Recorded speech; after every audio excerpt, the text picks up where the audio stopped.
2019's Mario and Luigi Bowser's Inside Story plus Bowser Jr.'s Journey was not a well-received game, and despite being in the usually surefire Mario franchise, landed with a thud of almost complete indifference on the late-stage 3DS and helped topple its development team Alpha Dream to boot.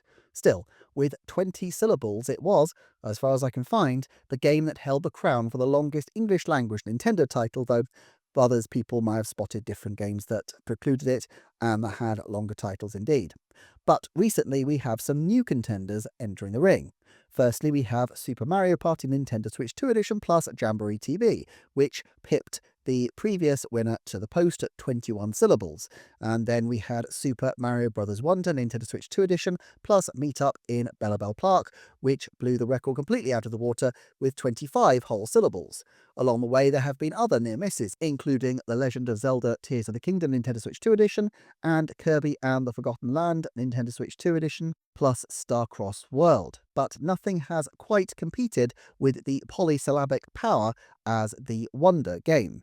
But the Switch 2 generation is still young. Perhaps we will see Advance Wars 1 plus 2 Reboot Camp Nintendo Switch 2 Edition plus Advance Wars Dual Strike Reboot Edition for a mighty 28 syllables, or if we get the Satellaview Famicom Detective Club title brought over as a Nintendo Switch 2 Edition for Emio the Smiling Man Famicom Detective Club Nintendo Switch 2 Edition plus Lost Memories in the Snow Famicom Detective Club, scoring 30 of your English syllables. That could be quite fun.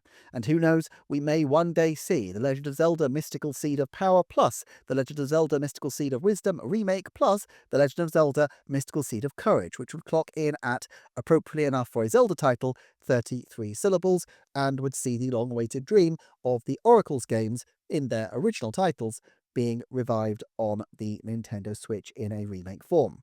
But why do Nintendo do all this? What was wrong with classic short titles like Metroid, Pikmin, Duck Hunt, and Splatoon, to say nothing of the classic monosyllabic marvel, ARMS? Well, I've been digging to try to find out, and there are a few reasons we can point to, from business reasons over to cultural ones. Before going further, I should clarify that while there are broad similarities, Japanese titles do not necessarily directly compare to their English equivalents.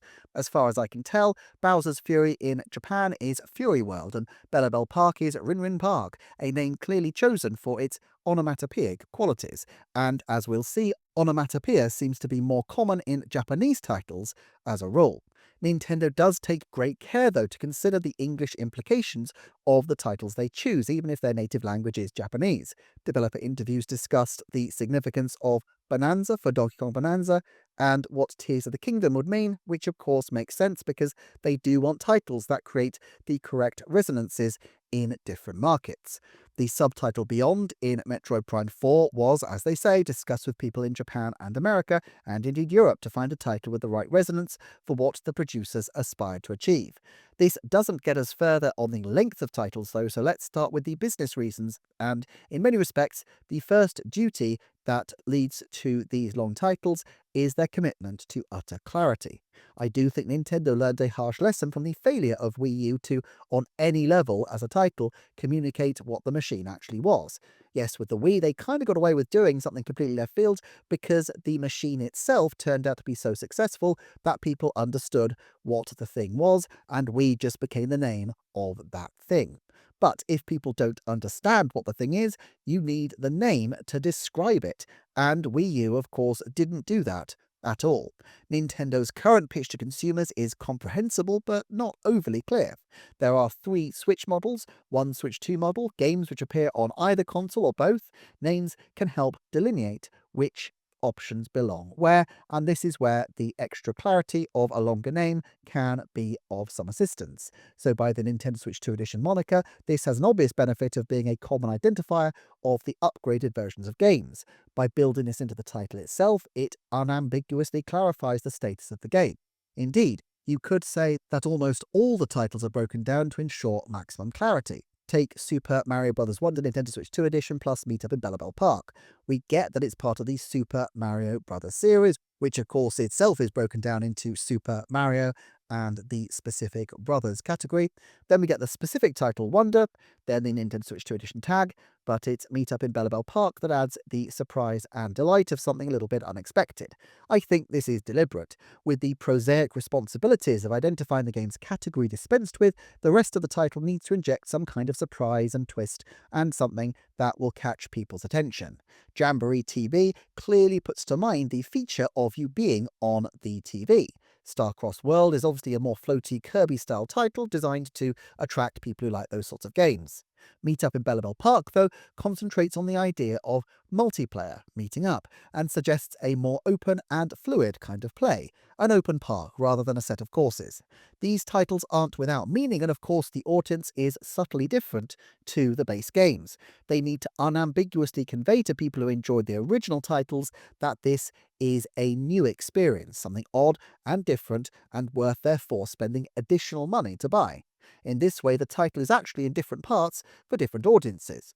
There's the core title for the broad characterization of what it is, something for new owners, the casual audience to enjoy, and then the suffix is for the more dedicated consumers. But is there more to the choice of these titles than simple pragmatism? I decided to take a look. In a 2024 article in the Forum for Linguistic Studies entitled The Translation of Animation Titles, a Case Study on English, Japanese and Chinese Titles, authors Gu and Yang made further points that are of interest when considering the nature of Japanese, Chinese and English titles. These differences are actually quite stark. While they identified that English titles had the greater proportion of proper nouns, Japanese animations, because they were focused on animations rather than games, had far more nouns in general. They also had by far the most punctuation marks and were, it shouldn't surprise people to know, longer by average length. It was also noted that Japanese titles often encompassed complete sentences and more commonly used onomatopoeic titles. Rin Park, not Bellabelle Park, although I suppose that has onomatopoeic qualities to it as well. It's been speculated that all this is to do with the need to stand out on shelves and have the titles often act not just as a name but as a blurb for the content, something more easily achieved in a logographic language where a single kanji character can represent a more complex proposition than a single English letter could. Gu and Yang also conducted a sentiment analysis and noted that there were far more words associated with negative things in Japanese animation titles. This isn't something we've seen too often with Nintendo titles, but there are certainly examples. Bowser's Fury, Tears of the Kingdom. Translations often seem to include adaptation and definition of character names, something we kind of saw with the way Metroid Prime 4 trailers would introduce characters with roles, like arch-rival Sylux. The names themselves appear insufficient, and this extends the title out as they try to define exactly who these people are. Now, all of this shows a great Japanese cultural comfort with longer titles whose job is not simply to provide a name, but to set out the nature of the product and the offering therein, essentially providing a blurb within the title. It seems, if anything, in the Japanese animation space, titles have become longer over time, and this trend may well have provided Nintendo with a greater comfort in extending their own titles. And of course, Nintendo are far from alone with this, with other Japanese game titles such as Kingdom Hearts HD 2.8 Final Chapter Prologue and Summer-Colored High School Star Symbol Adolescent Record of Summer at School on an Island, where I contemplate how the first day after a transfer I ran into a childhood friend. Well, I mean, Nintendo isn't anywhere close to anything like that just yet. It's also striking that their new IP are generally on the shorter side in terms of titles. Splatoon, ARMS, Labo, and this makes sense. Like with the Wii at the beginning, if you have a new proposition, you really can't convey it with just a few words, so you need maximum space to either clarify the name with a subtitle or have a picture that conveys the core idea so that people just associate the new word with the product. It's only when you subsequently modify or expand on the idea that additional elements become required. It's become a bit of a joke that Nintendo titles are incredibly long, but actually, in many respects, I suspect it feels quite natural from the Japanese point of view to have these longer titles explicitly setting out every aspect of the product they're selling, and actually, I can't completely disagree. I'm not really sure which part of any of these titles I would want to cut out, but anyway, if you enjoyed this video, do check out the Patreon on the link below and consider hyping, sharing, commenting and liking, but either way, I appreciate you being here, and I'll see you next time for another Nintendo Forecast.